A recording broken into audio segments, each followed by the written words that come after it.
Good evening. Before you get comfortable tonight, I want you to stay with me for a few minutes, because what I'm about to share may change the way you think about sleep forever. Most people think stroke risk is a daytime problem. They think about stress, high blood pressure, bad news, rushing around, arguments, appointments, traffic. They do not think about their pillow. They do not think about when they ate dinner. They do not think about how they breathe between midnight and sunrise. But here's the truth. The body doesn't stop affecting your heart and brain when you fall asleep. In some ways, the nighttime hours reveal problems more clearly than the daytime does. If your breathing repeatedly slows or stops, if your oxygen drops, if your blood pressure stays unstable, if your body is fighting reflux, alcohol, congestion, or poor circulation while you sleep, your heart and brain still pay the price. And after 60, that matters even more. Because this is the stage of life when sleep apnea becomes more common, blood vessels become less forgiving, blood pressure tends to be harder to control, and recovery during sleep becomes more important, not less. Now I want to be very clear about something from the start. No single sleeping position guarantees a stroke. And I'm not going to use fear where honesty is needed. But certain nighttime habits and sleep setups can absolutely make breathing, blood pressure, and circulation worse, especially in older adults already living with snoring. Reflux, heart disease, hypertension, diabetes, or poor sleep. That means the right changes can help, sometimes more than people realize.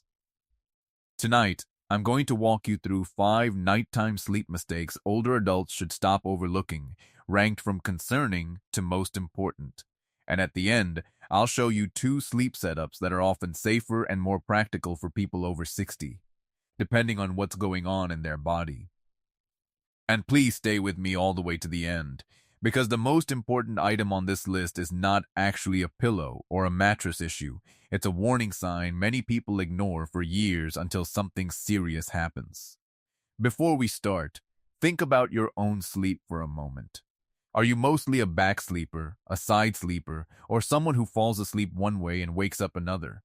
And when you wake up, do you feel clear-headed and restored, or do you wake with headaches, dry mouth, dizziness, brain fog, or that heavy, unrested feeling that follows you into the morning? Hold that thought, because the answer may matter more than you think. Let's begin with number 5. Hashtag number 5. Sleeping completely flat. When your body is asking for elevation, a lot of people assume that flat sleeping is neutral, natural, harmless, and for some people, it is. But not for everybody. If you deal with nighttime reflux, congestion, shortness of breath when lying flat, heart failure, chronic lung disease, or even the feeling that you breathe better in a recliner than in bed, then sleeping completely flat may be working against you every single night.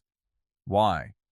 Because when you lie fully horizontal, gravity stops helping keep stomach acid down, airway swelling reduced, and fluid from shifting toward your upper body. For some people, that means reflux rises more easily. For others, breathing becomes more strained. For others, lying flat creates that familiar feeling of pressure in the chest or the need to prop up to feel comfortable. And here's what many older adults do. They ignore that signal. They say, I just don't sleep well flat anymore. Or, I need 3 pillows or a recliner. Or, I wake coughing or short of breath. That is not always just age. Sometimes it is a clue that the body needs a different setup, or that something more serious deserves evaluation. When reflux is part of the issue, lying flat can let acid sit longer in the esophagus. When breathing is the issue, lying flat can worsen the sensation of congestion or airway compromise, and when the person already has cardiovascular or pulmonary problems. Poor sleep positioning can make the whole night more stressful than restorative.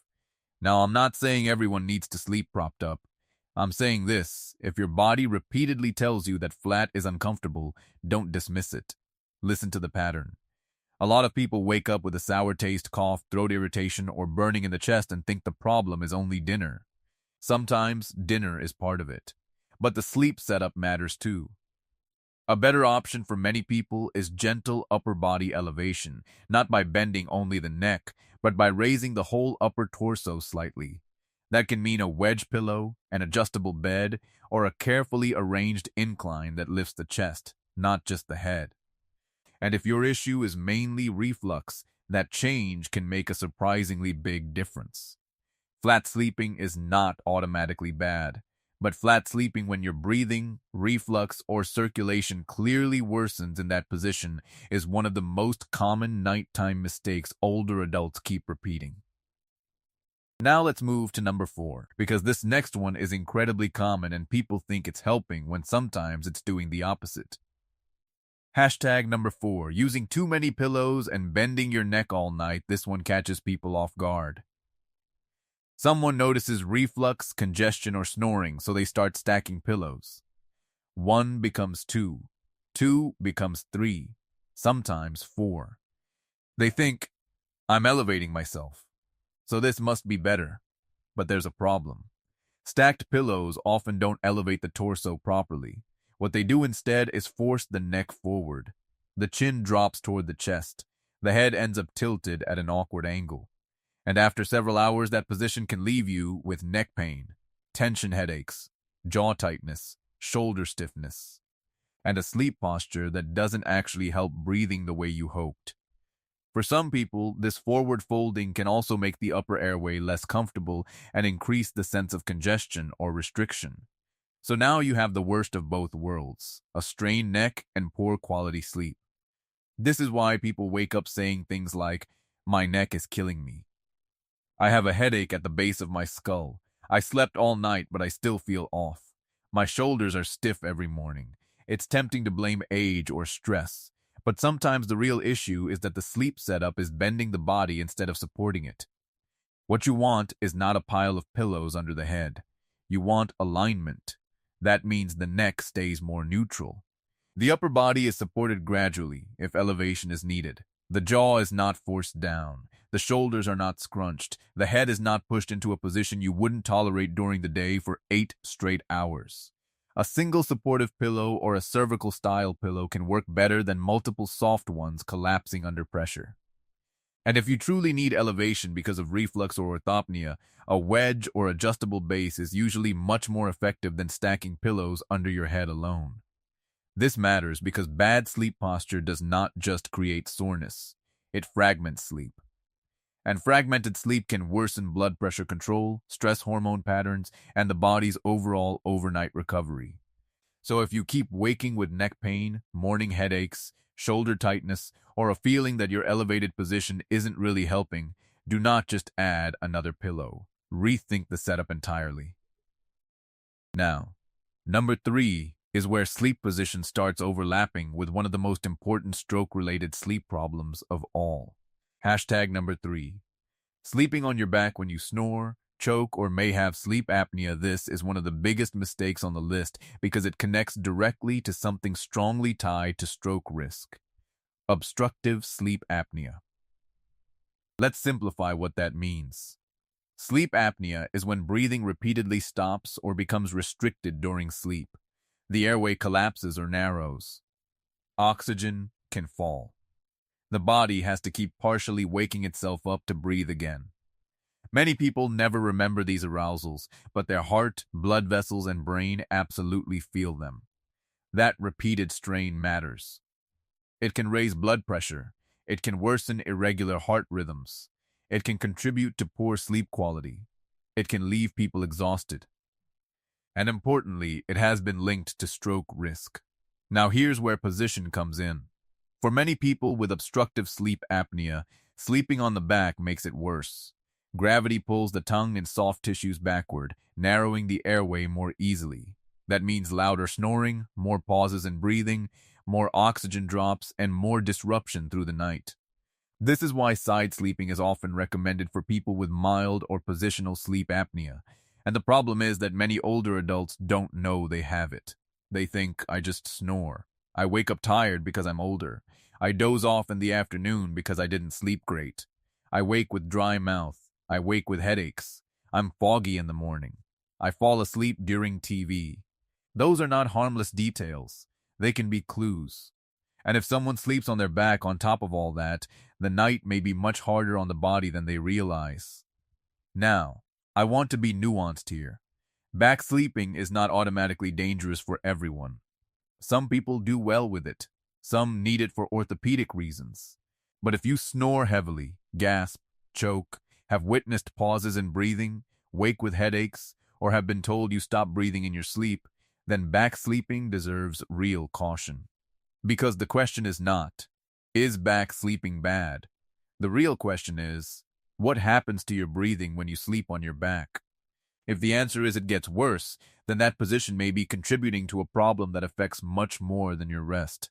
This is also why some people feel dramatically better when they start sleeping on their side or get evaluated for apnea. Better mornings, less fog, fewer headaches, less daytime sleepiness, sometimes lower blood pressure, better energy. So if you've been treating your sleep like a comfort issue only, but you snore, choke, gasp, or wake up feeling awful, it may be time to stop thinking pillow problem and start thinking breathing problem. And that brings us to number 2. Because even the best sleeping position can be undermined by what happens in the final hours before bed. Hashtag number 2. Going to bed too soon after a heavy dinner or alcohol. This one is extremely common, and a lot of people underestimate how much it changes the entire night. Let's say dinner runs late. It's a larger meal than usual. Maybe there's rich food, dessert, wine, or a couple of drinks. Then within an hour or two, you go to bed. It feels normal. Social, familiar, maybe even relaxing. But inside the body, that can create a rough night.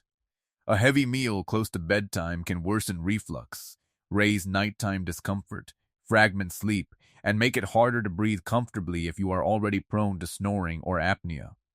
Alcohol can make this even worse by relaxing the muscles of the airway, increasing collapsibility, and disrupting the natural architecture of sleep.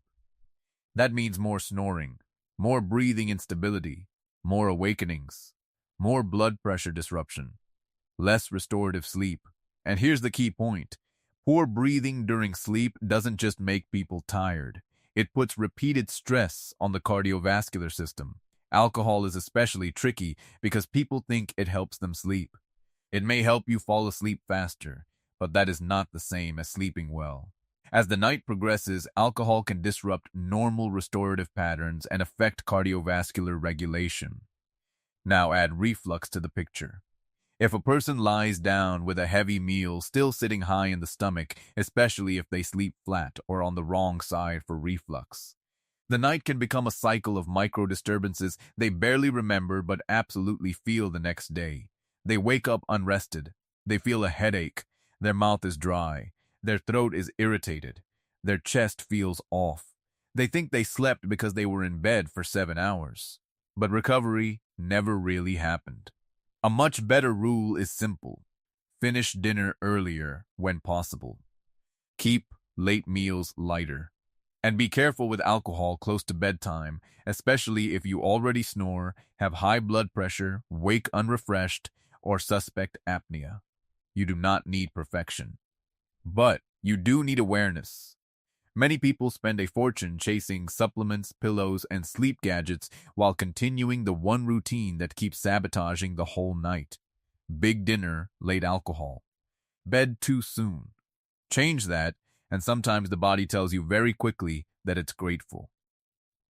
Now we come to number 1. And this is the most important of them all because it is the difference between sleep preference and medical warning sign. Hashtag number 1. Ignoring the signs that your sleep may already be affecting your brain and circulation. This is the biggest mistake because it keeps people stuck for years. They don't ignore a symptom because they are careless. They ignore it because it feels ordinary. It creeps in slowly. It seems explainable. It doesn't scream emergency every day. But little signs matter. Waking with morning headaches. Waking dizzy. Waking with a pounding heart. Waking confused. Waking choking or gasping, having a dry mouth every morning, feeling exhausted despite enough hours in bed, falling asleep in the daytime, snoring loudly, being told you stop breathing, getting more forgetful, feeling mentally dull in the morning, needing to sleep in a recliner to breathe comfortably, feeling one-sided weakness, facial drooping, or slurred speech on waking and waiting to see if it passes. That last one is especially serious. If you wake up with stroke warning signs, face drooping, arm weakness, speech trouble, sudden trouble walking, new confusion, vision changes, or a sudden severe headache, do not explain it away. Do not wait. Do not go back to sleep. Seek emergency care immediately. And even when it is not an emergency, the patterns matter. Because the most dangerous sleep-related cardiovascular problems are often not dramatic every night. They are cumulative. Night after night of poor oxygen, poor sleep quality, unstable blood pressure, untreated apnea, and ignored warning signs. This is how people end up saying, "I had no idea anything was wrong," but the body usually was giving clues. So if you take only one thing from this video, let it be this. Do not ignore what your mornings keep telling you. Because your morning state often reflects what happened overnight. Now that we've covered the 5 big mistakes, let's move to the 2 sleep setups that are often the most helpful for older adults depending on what issue they're trying to solve. Hashtag 2 sleep setups that may help protect your nights. Hashtag option 1, side sleeping. Especially if snoring or apnea is part of the picture for many people who snore, have mild positional apnea, or breathe worse on their back. Side sleeping is the best place to start. Why? Because it often helps keep the airway more open than back sleeping does. Gravity is less likely to pull the tongue and soft tissue straight backward. Breathing can become quieter and more stable. Some people notice fewer gasping episodes, less snoring, and better sleep quality. Now, which side? There is no single side that is perfect for everybody. If reflux is a major problem, left side sleeping often helps more. If one nostril is consistently more congested, some people sleep better with the blocked side facing upward. If a person has heart failure, shoulder pain, or other specific issues, their best side may differ. That's why I do not like blanket statements like everyone must sleep on the right or everyone must sleep on the left. Real bodies are more complicated than that, but in general, if the issue is snoring or positional sleep apnea, side sleeping is often better than back sleeping. A body pillow can help a lot here. It keeps the torso from rolling flat, supports the top arm and leg, and makes side sleeping more sustainable. And if hip or knee discomfort makes side sleeping hard, place a pillow between the knees. That one small change can make the position far easier to keep. Hashtag option 2, gentle upper body elevation, especially if reflux, congestion, or breathlessness when flat is the issue. This setup is often useful for people who say, "I breathe better propped up. I get reflux if I lie flat. I wake coughing. I feel pressure when I'm horizontal. I do better in a recliner." The key is gentle torso elevation, not just forcing the head upward. A wedge pillow or adjustable bed usually works better than a mountain of pillows. You want a smooth incline that supports the chest and upper body. If needed, a small pillow under the knees can reduce strain on the lower back. This setup can help with reflux, some forms of congestion, and breathlessness when flat. It can also be easier for people who simply do not tolerate full horizontal sleeping anymore. But here is the important caution. If the main issue is sleep apnea, elevation alone may not be enough. Some people still need side sleeping, formal testing, or treatment like CPAP, depending on severity.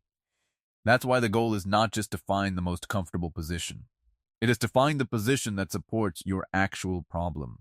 Hashtag 3 bedroom upgrades that help more than people think. Now, let's make this practical.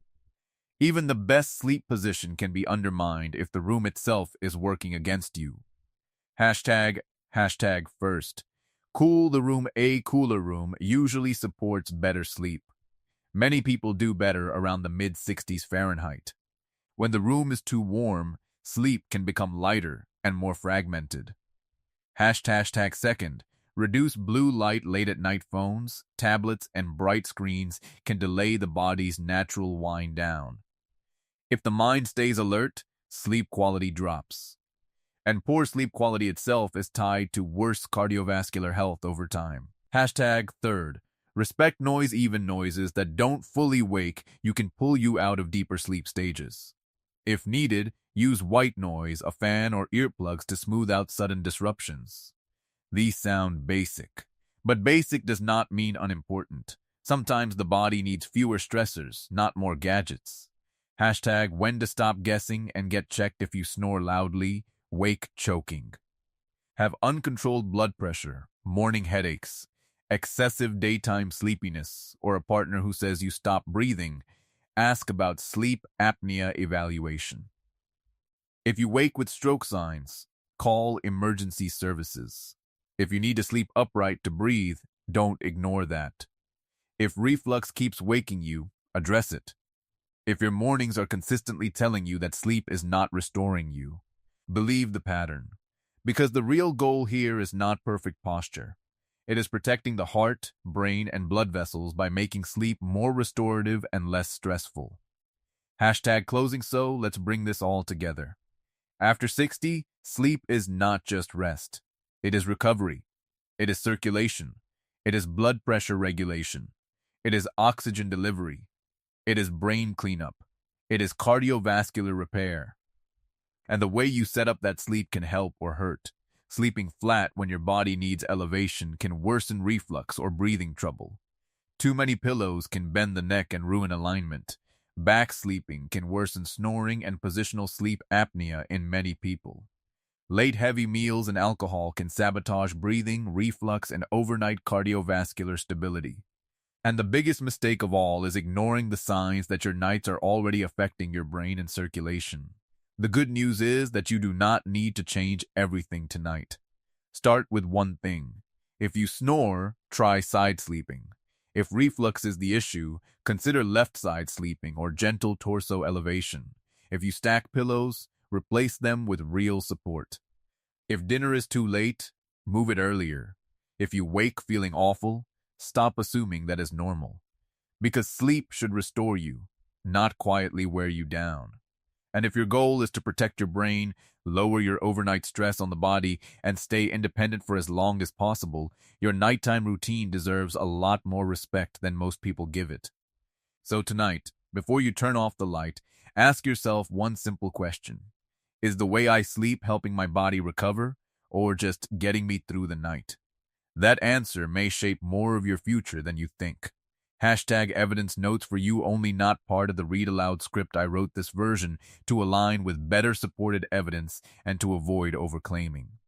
Side sleeping often helps obstructive sleep apnea, while back sleeping can make it worse. The American Heart Association notes that sleep position matters most in certain situations, especially sleep apnea. It does not say one side universally prevents stroke sleep disturbances, and OSA-related symptoms such as snoring and breathing cessation are associated with higher odds of stroke. Sleep position itself was not identified as a direct cause in that study. Left side sleeping can help reduce nocturnal reflux compared with back or right side sleeping. Official stroke warning signs and the need to act fast come from 9/nay evening alcohol can disrupt normal nighttime cardiovascular regulation during sleep-in, heart failure. Some patients actually avoid the left side spontaneously, so everyone should sleep on the left is too simplistic.